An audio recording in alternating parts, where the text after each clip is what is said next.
வாழ்க வையகம் வாழ்க வையகம் வாழ்க வளமுடன் குரு வாழ்க குருவே துணை. ஆகஸ்ட் 16 அருள் தந்தை அவர்களின் இன்றைய தெய்வீகமான சிந்தனை. நமக்குள் இருக்கும் ரகசியம். எந்த ஒரு பொருளை உணர்ந்தால், எந்த அறிவை பெற்றால் எல்லாவற்றையும் உணர்ந்து கொள்ள முடியுமோ, எல்லாவற்றையும் ஐயமின்றி தெரிந்து கொள்ள முடியுமோ, அந்த பொருள் அறிவை அறிந்து கொள்ளக்கூடிய அறிவு எனும் பொருள் அது எங்கேயோ இல்லை, நமக்குள்ளாகவே இருக்கிறது. அப்படிங்கிறத பற்றி ஒரு சிறிய கதையாக அருட்தந்தை அவர்கள் இன்றைய சிந்தனையை நமக்கு கொடுத்துருக்காங்க. அது என்னன்னு பார்ப்போம். ஒரு பெரிய செல்வந்தர் புகைவண்டியில் முதல் வகுப்பு பெட்டியில் பயணம் செய்வதற்கு பதிவு செய்து இருந்தார்.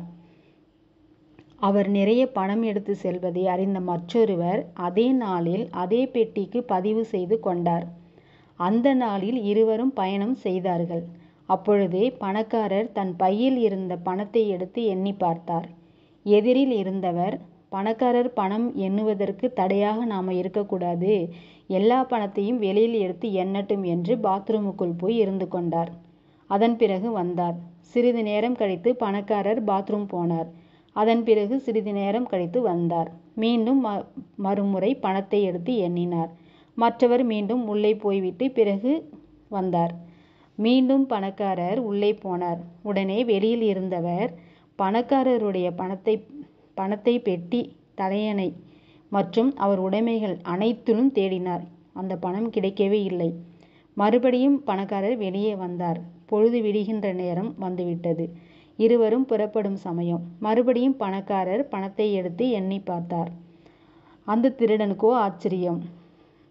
அந்த திருடன் கேட்டார், நீங்கள் பணத்தை எங்கே வைத்து இருந்தீர்கள் என்றார். ஏன் கேட்கிறீர்கள் என்றார் பணக்காரர்.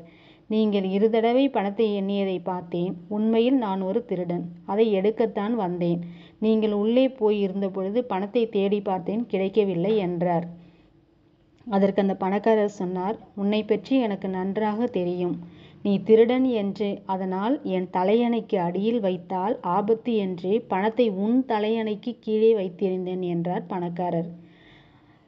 இந்த சுவாமிஜி இந்த கதையில் என்ன சொல்லியிருக்காங்க, என்ன நமக்கு உணர்த்தியிருக்காங்கன்னா, அதே போல் எல்லாம் வல்ல இறைவன் ரகசியமான பொருள்களை நமக்குள்ளே வைத்திருக்காங்க. ஆனால் நம்ம அது தெரியாமல் தேடி அலைஞ்சிக்கிட்டே இருக்கோம் அப்படின்னு சொல்லி தான் இந்த கதையை முடிச்சிருக்காங்க.